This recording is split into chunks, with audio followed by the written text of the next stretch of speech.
Yo, what is up, everybody? Welcome to the channel. I'm going to give my final picks and my one bet for UFC Vegas 99 going down tomorrow at the Apex in Las Vegas. Again, I'm going to stay off this card for the most part from the betting aspect of it. I feel like there's a very lot of close fights here, and I'm just going to kind of sit back and relax, and then I'll save more of my betting for UFC 308. But let's go down the picks. I did pick switch. I did switch picks on two of these fights, so this is kind of why I'm kind of making this video. I only make final bets videos when I do have some pick switches, and I have this one bet I'm going to share with you guys. It's a parlay, of course. But let's start off with. Let me just bring this up so we can get started with the first fight on the card. Austin Lane versus Robels to Spain. Um, the line's kind of coming down on Robellis to Spain. I'm going to take Robellis to Spain here. Nothing changed with this pick. I think Austin Lane's going to get knocked out. I think the glass chin is still a worry for me with Austin Lane. Yeah, he's athletic, but I just don't think he is skilled enough to have a game plan and wrestle Robel to Spain for 15 minutes. I think he holds his chin up a little bit too much in the air for me, and Robel just has that power that he can just put away someone with one punch. And I think Austin Lane, and I think the UFC is giving Robel a good bounce back fight to get back in the win column and to show off that big power that he has with his hands. So give me Robel to Spain by knockout. Next fight, one of the three ladies fights on this card, and we have Melissa Martinez versus Alice Ardeline. Um, I'm seeing here on my sports book. I use Bet MGM. Alice is a plus 110, so almost even. But I'm going to take the underdog here. I'm going to take Alice Ardeline. Melissa Martinez is coming off a 2-year layoff, and I just don't know what she's going to look like. And she lost her UFC debut in her last fight that she was in 2 years ago. Uh, yeah, she's quick on the feet. She has some good kicks, but I think Elise and the way she kind of when she weighed in today, she looked really good. She's taking that her conditioning better. She's like trimming off the fat. Elise looks really good, and I think what gives me a bit more hope in Elise is that she's going just to press forward, bring the pressure, and kind of take away that distance that Melissa Martinez likes to strike with. I think at least she's going to have Melissa against the cage. I think she's kind of wear on Melissa Martinez here, and and I just don't know what Melissa Martinez's cardio is going to look like after 2 years. So give me the underdog here. Give me underdog number one. Give me Elise Ardeline. My pick hasn't changed on this. Next fight we have Jessica Penne versus Elise Reed. Um, I'm kind of, I don't know. I feel kind of weird about this fight. I started off picking Elise Reed at the beginning of the week, and I'm going to stay on the Reed side here.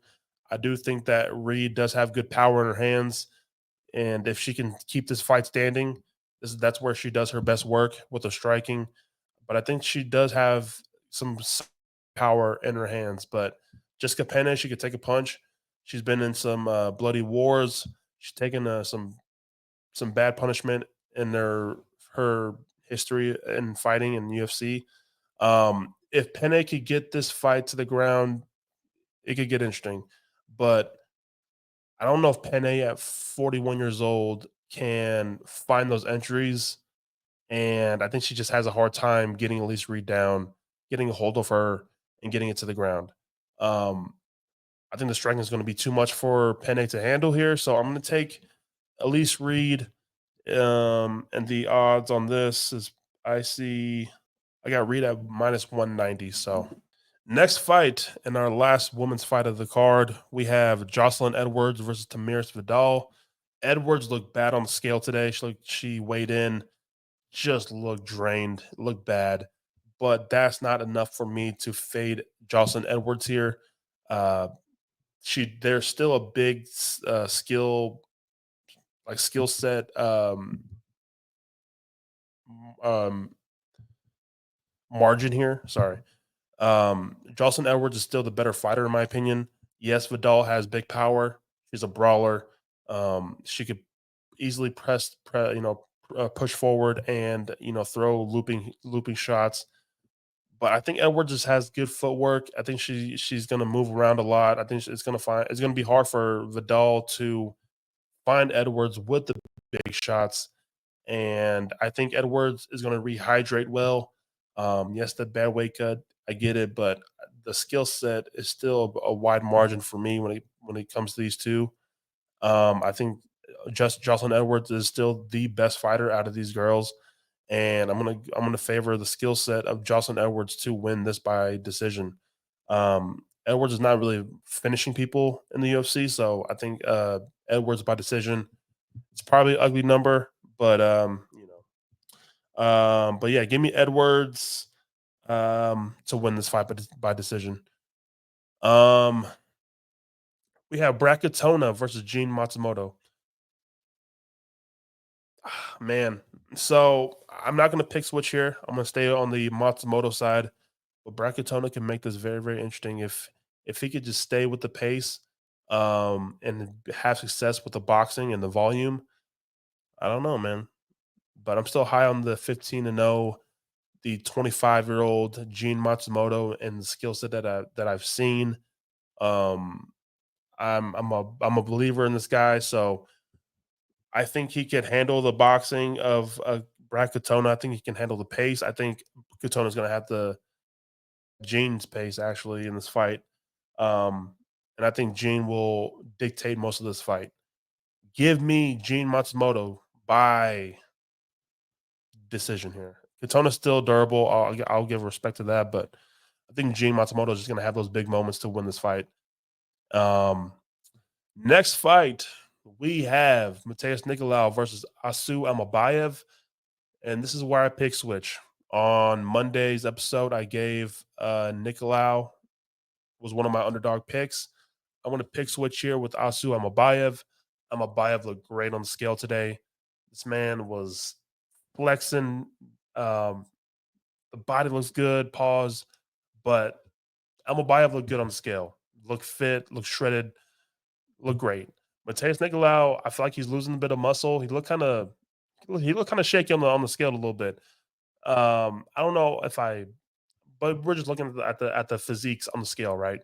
But kind of digging further into Nicolau's resume. Um, I was really favoring Nicolau because of the takedown defense and the percentage was high. And he's only been taken down once and by one fighter, but that was Tim Elliott. Um, but I was actually hoping to see a bit more striking volume from him. But when you look at the stats, I know stats don't tell the whole story, but I was looking at kind of mid to low volume output from Nicolau. And I don't know if I thought it would be more, to be honest with you. So I'm gonna go with a chain wrestler here and Asim Abayev. I think he looks good, and I think he just continues this win streak in the UFC. Um, I think he wins by decision. I think he's just gonna grind out Mateus Nicolau. I think Nicolau hasn't really fought a person who chain wrestles like Asu Amabayev or someone with the wrestling of Asu Amabayev. So give me the pick switch. Give me the favorite. Give me Asu Amabayev. And then next fight, we have one of my favorite fights. We have Darren Elkins versus Daniel Pineda. I'm staying with the Darren Elkins side here. Um, he's actually become a favorite now on the sports book that I use. And I think I'm not mad at it. I'm not mad at the line change of this fight. People will say that Pineda has the power. Um, yeah, but again, Pineda does a lot of low IQ spinning stuff when he gets fatigued. And I don't think Darren Elkins is going to let that slide. I think he's going to capitalize on that opportunity. If Daniel copy with Darren Elkins, I think Darren Elkins can find his hips and get these takedowns and just put on a high pace for Daniel Pineda to keep up with, and I think Daniel Pineda is gassed, and Darren Elkins wins minutes off a gassed Daniel Pineda. But Daniel Pineda still has heart, even when he is gassed. So I won't say that Darren Elkins is going to get a finish. I'm still going to go with Darren Elkins by decision here. So he's not an underdog no more. So he's a favorite. So there goes one of my underdogs. But yeah, give me Darren Elkins. Next fight, we have the White Kong. We have Jake Hadley with a new opponent. Stepping in on short notice, we have Cameron Smotherman. And Cameron Smotherman is not a wrestler. He is just a striker. But give me Jake Hadley here. When Jake Hadley versus Brady Heastan was on, I was favoring Heastan, but with the pick switch, Jake Hadley having a full camp, this guy being knocked out before and coming in on short notice, give me Jake Hadley. I think Jake Hadley gets a finish here. Um, yeah, I was hoping for a better number for Jake Hadley plus or Jake Hadley by knockout or submission. I was hoping for a better number, but it's like plus 200 something. Uh, if you can get a better number than that on your sports book, I think that's a very, very good uh, bet to take. Jake Hadley getting a finish here. Next fight, we have Charles Johnson versus Sumerderchi. Uh, I'm taking Energy here. I think Energy will get a finish here. I think I want to go with submission by Charles Johnson. I don't know what that number is for you guys on your sports book, but I would take a look at that. Sumerderchi, he is not really good on the ground. He has been submitted. I think we could see a club and sub type of deal here with Charles Johnson. Um, but I think with the confidence of Charles Johnson building, especially off his last fight where he knocked out Joshua Van, I think we see a more motivated, the confidence is just oozing out of this man. Give me Charles Johnson. Give me Energy by submission over Sumerderchi. And for the co-main event, we have Rob Font versus Kyler Phillips. I think Kyler Phillips is going to be too fast for Rob Font in this fight. Kyler Phillips can fade. He does get gas with all the fast movement that he does, and his output is crazy in those round one, round two. So round three, he could be tired. Rob Font is an animal where he could survive the onslaught of Kyler Phillips and kind of put on the boxing onslaught late in this fight. It could happen. I'm never going to count out a Rob Font, especially when he's all bloody. I don't care. Um, but I think Kyle Phillips, he has the skill set to kind of just out volume Rob Font kind of everywhere in this fight. Um, this will be Kyler Phillips' biggest win in the UFC if he gets a win on Saturday versus Rob Font. And I'm gonna take Kyler Phillips by decision here. Rob Font is very durable. I don't think Kyler Phillips is really having that high of a finishing percentage in the UFC as well. So I think Kyler Phillips may just play the patient, wait for openings early on, and then Rob Font's still there. The output is going to be there for Kyler Phillips. I think the volume's going to be there. He's going to outstrike Rob Font, and I think Rob Font survives and makes it to the scorecards. And I'll take Kyler Phillips on the scorecards. So give me Kyler Phillips by decision. And then we have in the main event, a great main event. We have Anthony Hernandez versus Michelle Pereira. On Monday, I took Anthony Hernandez, and I basically was taking Anthony Hernandez off of if Michelle Pereira does fade or he does fatigue. I think Anthony Hernandez is going to be down to fight for 25 minutes. And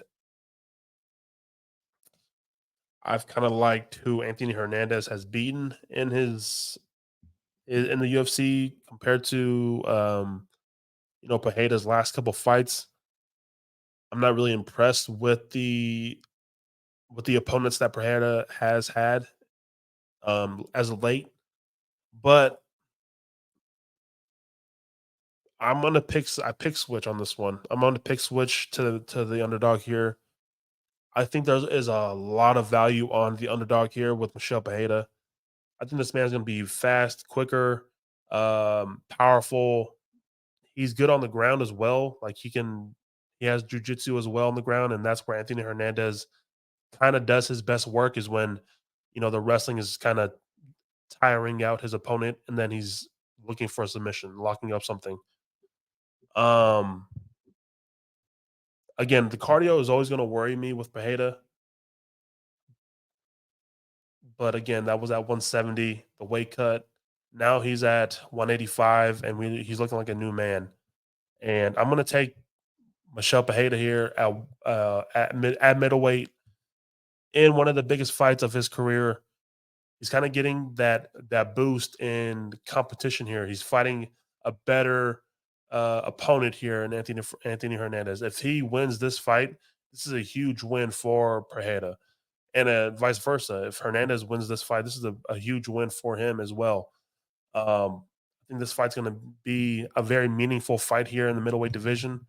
We could see a new ranked person in the rankings. Probably not because the rankings are just terrible nowadays. But I'm gonna take this. I'm gonna take a shot on the underdog here with Michelle Pereira. I just can't ignore the explosiveness of Pereira and the finishing power that he has on the feet and on the ground.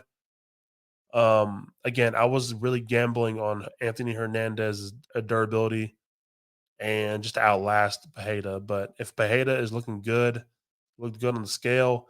But if Pereira and the cardio's there for 25 minutes, I think he's smart enough. I think he's smart enough now to be composed and just pace himself a little bit more. He's still going to have those explosive moments, but I think he's more aware of just his gas tank and where he's at in his career and how meaningful this win will be. How bigger fights are going to be as he keeps on moving up.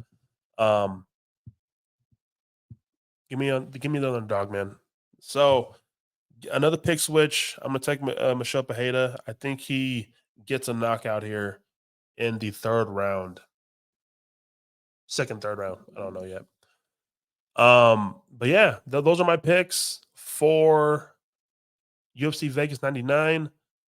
Um, I will just read those again, and then I'll read you guys my one parlay that I have for this fight card. So I have the Spain. I have Ardeline, underdog number one. I have Elise Reed. I have Jocelyn Edwards. I have Gene Matsumoto. I have Asu Amabayev, pick switch number one. I have Darren Elkins. I have Jake Hadley, switch number two. I have Charles Johnson, co-main event. I have Kyle Phillips, and in the main event, I have pick switch number three. I have Michelle Pereira, underdog number two. So those are my picks for UFC Vegas 99 going down tomorrow. And then I will read you guys off my one parlay that I have for tomorrow. Let's see, let's see. So this is just a wild, Hail Mary pass in the fourth quarter almost. So I have a 5-legger parlay, and it goes something like this. I have Asu Amabayev by decision, plus 100. I have Darren Elkins and Daniel Pineda over 2.5 rounds, plus 120. I have Jake Hadley versus Cameron Smotherman over 2.5 rounds, plus 110. That's the one I'm kind of worried about. I don't know. I just put it on there. My bad. It's probably terrible. I have Charles Johnson by TKO, KO, DQ, or submission, plus 225. I think that's a crazy line. And then I have Kyle Phillips by decision. All of that is plus 5,000. I just put $10 down on this. So it'll cash out with $514. So that's my one parlay for this. This is a really, really greasy card for the betting. There was no really favorable main event. Probably one of my favorite underdogs on this card. So, but yeah, that's it for this episode. Hopefully, I've done enough to earn your sub with this breakdown. If you're listening to this on the YouTube channel, hit that sub button. If you're listening to this on Spotify, hit the follow button. Keep up with all the the content that I drop on this channel. And I appreciate you guys, and I'll see you guys on the next one.